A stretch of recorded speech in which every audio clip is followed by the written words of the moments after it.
लगेगा तब करेंगे। तमाम प्रेस के जो साथी हैं उनका हम शुक्रिया अदा करते हैं कि आप लोगों ने अपना कीमती वक्त दिए। हमारे बीच मजलिस इत्तेहादुल मुस्लिमीन के बिहार के रियासती सदर जनाब अख्तर उल ईमान साहब जो अमोर के एमएलए हैं, और आपके और हमारे इस सरजमी के जो मजलिस इत्तेहादुल मुस्लिमीन के कैंडिडेट सैफ पठान साहब और तमाम लोग हैं। तो अब अख्तर उल ईमान साहब जो बिहार के रियासती सदर और एमएलए हैं आपके बीच मुखातिब होंगे। भाई मौजूदा वक्त पूरे मुल्क में जो हमारा जमहूरी निज़ाम है, जमहूरी निज़ाम पामाल हो रहा है। हर तरफ लाकानूनियत है, बदनवानी है, और पार्लियामेंट और असम्बली में पहुंचने वाले लोग इस वक्त फ़िरका परस्ती का परचम लिए खड़े हैं। ऐसे वक्त में इस मुल्क में अदल इंसाफ के लिए खड़ा होना और समाजी बेहतरी के लिए कोशिश करना हमारा फरीज़ा है। हमें बड़ी खुशी है कि इस वक्त सैफ पठान साहब यहाँ जो मुमरा की कलवा सीट है उससे हमारी पार्टी AIMIM की जानिब से उम्मीदवार है। इस नौजवान, पुरअज़्म नौजवान, बेखौफ नौजवान, बेबाक नौजवान और बेलाग नौजवान और पुरखुलूस काम करने वाला नौजवान, मैं समझता हूं कि इस वक्त ढूंढने से भी बहुत कम मिलते हैं। और इस वक्त जितने भी यहाँ उम्मीदवार हैं, मैं समझता हूं कि अगर ईमानदारी से आदमी तुलना करे, मवाजना करे, कंपेयर करे, तो मैं समझता हूं कि सैफ पठान को एक तरफ रखा जाए और दूसरे तमाम तो उम्मीदवारों के एक तरफ तराजू में रखा जाए तो इनका पासंग भी वो नहीं हो सकते। यकीनन है कि जितेंद्र वार्ड ने इस इलाके को जो तबाह किया है, वजीर बनने के बाद खासकर मुसलमानों के मफाद के साथ उसने जो खिलवाड़ किया है, इसको मैं समझता हूं कलवा की आवाम, जो हिंदू मुस्लिम और इंसाफ पसंद आवाम है, कभी फरामोश नहीं कर सकती। टोरेंट के खिलाफ जो लड़ाई लड़ी है, उनके बिजली बिल के नाजायज हमलों के खिलाफ जो लड़ाई लड़ी है सैफ पठान, यहाँ का मैं समझता हूं कि हमारा बच्चा बच्चा इसका ऋणी है। और कई सौ करोड़ का की जो नाजायज वसूली हो रही थी, इस नौजवान ने जान हथेली पे लेकर और बार बार धरना करके लोगों के मसाइल को इसने हल कराया है। मैं इसके लिए इनको मुबारकबाद देता हूं। और मैं कोशिश कर मैं ये देख रहा हूं कि जितेंद्र आवाड ने मुसलमानों के साथ जो खिलवाड़ किया, 2000 अर्बन डेवलपमेंट ने 2014 में मुसलमानों के लिए स्लाउटर हाउस के लिए 11 एकड़ की जमीन दी और 5 एकड़ जमीन कब्रिस्तान के लिए दिया। लेकिन यही जितेंद्र आवाड हैं, ये आते ही उसने स्लाउटर हाउस के 11 एकड़ जमीन में से सिर्फ 4 एकड़ में कब्रिस्तान दिया, 4.5 एकड़ में, और 5 एकड़ जमीन को जो कब्रिस्तान के लिए दिया गया था उसको इसने बिल्डर्स के पास बेच दिया। इससे मुसलमानों के हजारों लोगों के रोजगार का जो मौका था वो छिन गया और कब्रिस्तान को भी दूर कर दिया गया। दूसरा मामला है 2019 में ही आप देखेंगे कि 13 एकड़ जमीन कॉलेज के लिए दिया गया था, 1.5 एकड़ जमीन वहां पर स्कूल के लिए था, 1.5 एकड़ जमीन वहां ड्रामा के लिए और थिएटर के लिए था, हॉकर्स के लिए 1.5 एकड़ जमीन थे, और 8 एकड़ जमीन जो चिल्ड्रन पार्क के लिए था या उनके खेल के मैदान के लिए था, उसको भी जितेंद्र आवाड ने पूरे तौर पर तबाह बर्बाद कर दिया। यानी कि मुसलमानों का चुन चुन के जो मुसलमानों के मुफाद है उसको नुकसान पहुंचाया। लोग कहते हैं कि इसका बड़ा रिश्ता है इजराइल से, और वो वहां जाता भी इसलिए है कि मुसलमानों को कैसे कैसे नुकसान पहुंचाया जाए। यहानत रसूल के ताल्लुक से इस नौजवान ने जो रामगिरी के खिलाफ अपनी जुर्रतमंदी और ईमानी सदाकत का सबूत दिया है, वो आप अपने मिसाल है। जितेंद्र आवाड ने औरंगजेब रहमतुल्लाह अलैह के साल में जो गुस्ताखी की है, उससे उसके अंदर के छुपे हुए मुस्लिम दुश्मनी को देखा जा सकता है। और इस वक्त मैं कहता हूं कलवा मुमरा के तमाम तर आवाम से, यहाँ के इंसाफ पसंद तमाम तर वोटर से, बिलखुसूस मुसलमानों से और दलितों से मैं गुजारिश करने आया हूं। बिहार और यूपी के भी बहुत सारे नौजवान जिनको मजबूरियों ने मुहाजिर बनाया और आज मुमरा के वो वोटर हैं, मैं उनसे भी गुजारिश करने के लिए आया हूं। एक जरी नौजवान जो मजदूरों के मुफाद के लिए खड़ा रहता है, मैं खुद गवाह हूं। बिहार के बहुत सारे मजदूरों के मसाइल जहां पर हुए हैं, जहां उनकी लाशों को भिजवाने का मसला हुआ है, जहां कारखानेदार ने उनको परेशान किया है, ऐसे तमाम तर वक्त में सैफ पठान खड़ा है मजबूती के साथ। इसलिए जमहूरियत में ऐसे लोगों को, जो लोग अवामी दर्द और अवामी मसाइल के लड़ते हों, ऐसे लोगों को वोट देना जिम्मेदारी है। वोट एक अमानत है, अमानत को अहले अमानत के हवाले किया जाना चाहिए। और इस वक्त सबसे बड़ी बात यह है कि मुसलमानों के नाम पर तो कई लीडर जीत जाते हैं, समाजवादी के लीडर जीत जाते हैं, कांग्रेस के लीडर जीत जाते हैं, एनसीपी के लीडर जीत जाते हैं, लेकिन मैं गवाही देना चाहता हूं, ये मुसलमान इनका नाम हो सकता है लेकिन मुसलमानों के मसाइल की वकालत नहीं करते, वो अपनी पार्टियों की जाके गुलामी करते हैं। इसलिए मुस्लिम क़यादत की इस मुल्क में जरूरत है। इस मुल्क में आगरे पिछड़े तमाम तर जातियों ने अपनी जमात खड़ी कर ली है। जिस तरह जिस्म में सर नहीं हो तो वो लाश है, जिस कौम की कोई क़यादत नहीं है वो कौम भी मानिंद लाश है, इसलिए क़यादत की इस वक्त जरूरत है। हम उलमाए कराम से जो लोग हकीकी मसाइल यहाँ के समझते हैं, हम जो समाजी कारकुन हैं उनसे गुजारिश करते हैं और हिंदू मुस्लिम उन तमाम तर दोस्तों से जो इस मुल्क में गंगा जमनी तहजीब को बरकरार रखना चाहते हैं, हिंदू मुस्लिम सिख ईसाई की मोहब्बत को कायम रखना चाहते हैं, एक इंसाफ पसंद नौजवान को अपना एक एक वोट डालें। इस वक्त बेइंतहा दौलतमंदों के मुकाबले में एक शख्स खड़ा है आहनी चट्टानी ताकत के साथ, वो अपने किरदार की बदौलत खड़ा है और अवाम की हिमायत की बदौलत खड़ा है। मैं समझता हूं कि वक्त का फिरौन भी हार जाता है। दौलतमंद दौलत से वोट नहीं खरीद सकता, वो मालू को खरीद सकता है और एक आदमी अपने किरदार से अपने वोटर को मुतासिर कर सकता है और अवामी खिदमत के लिए अपना झंडा बुलंद कर सकता है। एक एक लोग साथ दें और इनको जिताएं, मैं गुजारिश करना है। अपोजिशन की बहुत सी खामियां गिना दी है, मगर सैफ पठान जी की कौन सी वो बातें हैं जिसे देखकर कलवा मुंडा के वोटर्स उन्हें चुनकर? मैंने शायद आपने गौर से नहीं सुना, मैं कह रहा हूं कि टोरंट के बिजली बिल के खिलाफ लड़ाई लड़नी चाहिए थी यहाँ के एमएलए को, यहाँ के एमपी को, कॉर्पोरेटर्स को, लेकिन क्या जो लड़ाई इसने लड़ी है क्या उसका एहसान तमाम तर लोगों पर नहीं गया? क्या कब्रिस्तान की जमीन की जो लड़ाई लड़ी है, बच्चों के स्कूल की जमीन की जो लड़ाई लड़ी है, स्लाउटर हाउस की जमीन की जो लड़ाई लड़ी है, चिल्ड्रन पार्क की जो लड़ाई लड़ी है, तो क्या ये फरामोश कर देंगी कलवा मुमरा की अवाम? मैं समझता हूं कलवा मुमरा की अवाम बालिग नजर अवाम है, इंसाफ पसंद अवाम है, कभी इसे फरामोश नहीं कर सकती। एक आदमी के पास आज कोई सियासी कुव्वत नहीं है, अपने किरदार की बदौलत और अपने पार्टी की हिमायत की बदौलत इतना काम करता है।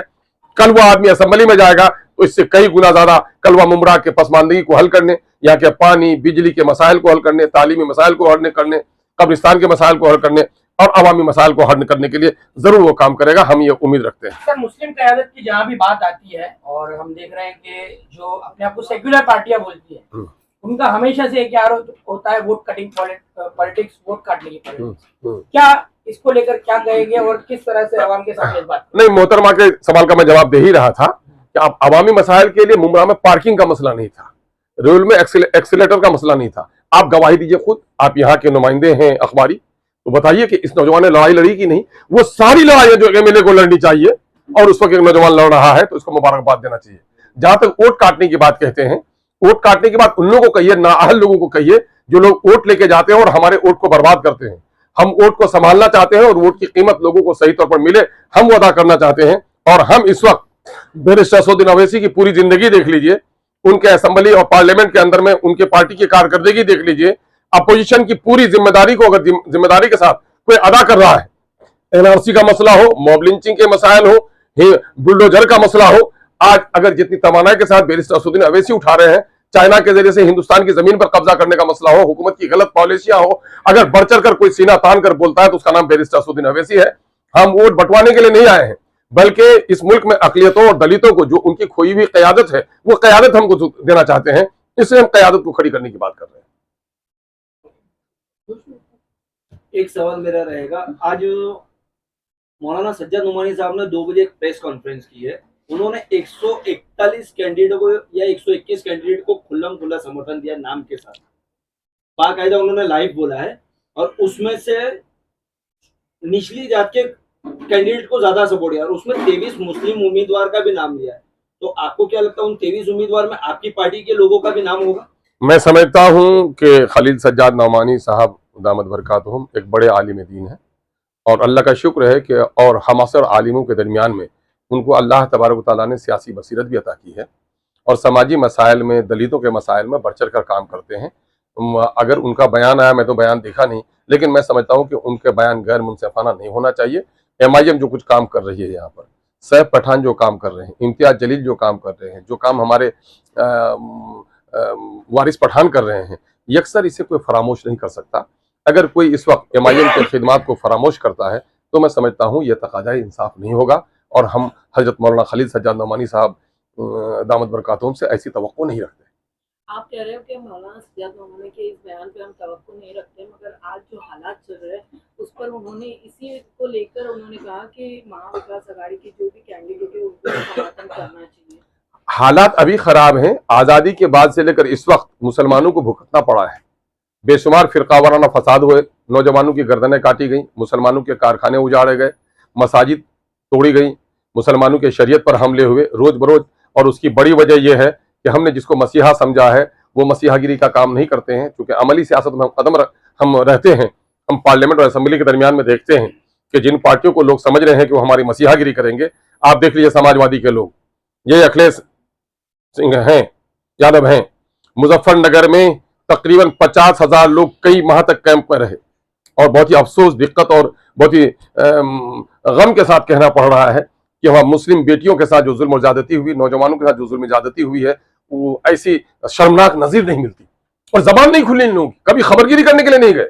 ये हमारे हमदर्द हो सकते हैं क्या? अपनी क़यादत आप पैदा करनी पड़ेगी। मुल्क में इस वक्त जात, बिरादरी और मजहब की सियासत चल रही है। ऐसे वक्त में जिन लोगों ने अपनी सियासी क़यादत खड़ी नहीं की, उनको बड़ा नुकसान होगा, उसकी मैं तमसील दे रहा हूँ। बात करती हूँ, आपने कहा कि इनकी जबान नहीं खुली, मगर अभी आपने देखा गया हाल ही में जो इम्तियाज जलील साहब ने जो रामगिरी महाराज नीतीश राणे पर ये किया है, यहाँ पर आपके एमआईएम की तरफ से भी असद साहब ने भी बहुत सी आवाजें उठाई, फिर अब तक रामगिरी महाराज और ये नीतीश राणे अरेस्ट क्यों नहीं हो रहा? अरे अरेस्ट नहीं, इसी के लिए हम चाह रहे हैं कि हम अपनी ताकत को और मजबूत करें। हम इनको अरेस्टिंग करवाने के लिए, जिनके बारे में, जिनको वोट देने के बारे में आप इशारा कर रहे हैं, या मेरे खिलाफ जो दूसरे लोग लड़ रहे हैं, इनकी ताकत कहां खड़ी हो रही है? मेरे मस्जिदों के तहफ्फुज के लिए कहां ये खड़े हो पा रहे हैं? इन मसाइल में हम कमजोर हो गए हैं। पार्लियामेंट में इस वक्त मुसलमानों की 15% मुसलमानों की तादाद 80 से ज्यादा एमपी की होनी चाहिए थी। अगर जिस दिन हमारे 40-50 एमपी भी हो जाएंगे, उस दिन फिर ये शरारत हमसे नहीं कर पाएंगे। तो आज बात क़यादत की आप बात कर रहे हैं, लेकिन एक बड़ा तबका उलमाओं का, ऐसा एक बड़ा तबका जो इनकी सभाओं में जा रहा है, जज्बाती तकरीरें कर रहा है, ऐसे शुअरा कराम भी आ गए हैं जो इन उम्मीदवारों की शान में कलाम बना रहे हैं, बड़ी बड़ी मनकबतों की तरह पेश कर रहे हैं, तो उनको क्या कहेंगे? क्योंकि उलमा कराम के जो बातें होती है, उनका जो गाइडेंस होता है, उसी की तरफ आवाम का रुझान होता है। भाई देखिए, इस पर तो बोलना जरूरी है ना? देखिए, फी ज़माना उलमाए हक और उलमाए सू रहे हैं, और शायरी को हम कहेंगे एक फन है वो, लेकिन बादशाहों के दरबार पर हमेशा कसीदा गोई की है। जालिम बादशाहों के दरवाजे पर भी शायरों ने कसीदागरी की है।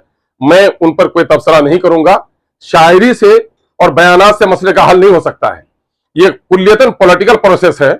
जो लोग अमली तौर पर सियासत में काम कर रहे हैं, उनकी राय लेनी चाहिए, उनके मशवरे कबूल करने चाहिए, और खुद हमारे लोगों को फैसला ये करना चाहिए कि आजादी के बाद से लेकर इस वक्त मुसलमानों की तबाही का सबब क्या है।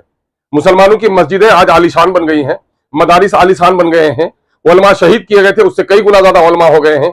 अगर आप ढूंढ कर देखेंगे तो मुसलमानों की जुबूहाली और परेशानी की सबसे बड़ी वजह यह हो गई है कि पार्लियामेंट और असेंबली में उसकी तादाद और उसकी गैरतमंदाना नुमाइंदगी खत्म हो गई है। इसलिए गैरतमंदाना, आबरूमंदाना, दयानतदाराना सियासत की जरूरत है, और उसी के लिए एमआईएम कोशिश कर रही है। सर, आखिरी सवाल मेरा ये रहेगा, तो क्या एमआईएम सिर्फ और सिर्फ मुसलमानों की हमदर्द बनकर आगे आ रही है? क्योंकि अभी तक आपकी जो 11 मिनट की बातें हुई, उसमें आपने गैर मुस्लिम और जो पिछड़ी जात के लोग हैं उनका जिक्र कहीं नहीं किया। आपने पूछा नहीं। यहाँ इस इलाके में मैंने अपनी गुफ्तगू में पहले ही शुरू किया है कि इंसाफ पसंद जो हिंदू भाई हमारे हैं, और दलितों की हमनवाई एमआईएम से कोई कर सकती है क्या? नहीं, मैं यकीनन कहता हूं, मैं हॉस्पिटल में जाके चीख रहा हूं कि डॉक्टर साहब मेरी आंख, इसका मतलब यह कि नाक मेरी नहीं है, क्योंकि दर्द इसमें ज्यादा है, तकलीफ इसमें ज्यादा है, क्योंकि मुसलमानों पर बुलडोजर जो लगाए गए, यकीनन है कि मुसलमानों पर जो जुल्म ज्यादती हो रही है, इसको कोई फरामोश नहीं कर सकता। सबसे ज्यादा हुई है मुसलमानों की, जितनी मसाजिद तोड़ी गई, मुसलमानों का जितना कत्ल हुआ है। बिल्किस की चीख आप नहीं सुन रहे हैं, गोदरा की चीख अब भी आपको सुन रहे होंगे। जहां पर मैंने बात की है वहां पर, हाँ, यकीनन है कि दलितों के साथ भी बदसलूकी हुई है, और बड़ी तवानाई के साथ बैरिस्टर असदुद्दीन अवैसी ने पार्लियामेंट की ईंट गवाह है कि अगर वाकईतन बाबा भीमराव अंबेडकर को अगर श्रद्धांजलि देना चाहते हो, तो उसी की जात और बिरादरी के लोगों को वजीर आजम की कुर्सी पर बैठाओ। इससे बड़ी कोई वकालत कर सकता है क्या? जय भीम और जय मीम का नारा हम नहीं दे रहे। आप तारीख के औराक पढ़ लीजिए। इन दलितों को, सुअर और कुत्तों को जो लोग दरवाजे पे बैठाते थे और दलितों को नहीं बैठाते थे, उसको सबसे पहले गले लगाया है तो हमारे सूफियों ने लगाया है, हमारे मुस्लिम खानकाहों ने लगाया है। इसलिए हम उनको छोड़ के हम बात नहीं करते, बल्कि एक दावत हम और देते हैं कि एमआईएम सिर्फ ये नहीं दावत देती, एमआईएम के बेशतर लीडरों का यकीन है कि हमारे जो मुस्लिम लीडर हैं, इस संसार का खुदा एक है और सारे इंसान एक माँ बाप के संतान हैं। हम रंग और नस्ल की बुनियाद पर भेद नहीं करते, हम किरदार की बुनियाद पर काम करते हैं। और महाराष्ट्र में भी महाराष्ट्र में भी हम दलितों को लड़ा रहे हैं, महाराष्ट्र में दलितों को लड़ा रहे हैं। बिहार में भी 2 सीट हमने लड़ाया है, एक को कंचन पासवान को लड़ा इमामगंज से, और वहीं दूसरी जगह से मुस्लिम कैंडिडेट दिए हैं। हम हर जगह से लड़ा रहे हैं। में जो है बिहार वोटर्स बहुत ज्यादा है, आप बिहार से ताल्लुक रखते हो, सैफ पठान के लिए बिहारी लोगों से जो है क्या अपील करना चाहोगे? मैं तो बिहार से चलकर आया हूं। मुमरा के दानिशमंद जो यहाँ के मुकामी लोग हैं, उनसे ज्यादा मैं बिहार के लोगों के, मैं उनका खादिम रहा हूं, उनके खानदान का मैं कर्जदार हूं। मैं उनसे गुजारिश करने के लिए आया हूं कि मेरे भाइयों जिनका बिहार और यूपी के ताल्लुक है, मैं समझता हूं कि गरीबों और मजदूरों और परदेसी मजदूरों के लिए ये नौजवान जितना लौटा कोई दूसरा नहीं है। आपका एक एक वोट इनको डालना जाना चाहिए और इनके लिए फिजा बनाने में आप चंद रोज अपना काम मुलतवी कर दीजिए, क्योंकि क़यादत इस वक्त किसी फर्द का नहीं बल्कि इस वक्त पूरे मुल्क का मसला है कि सच्चे लोग क़यादत को संभालें। सर एमआईएम जो है अभी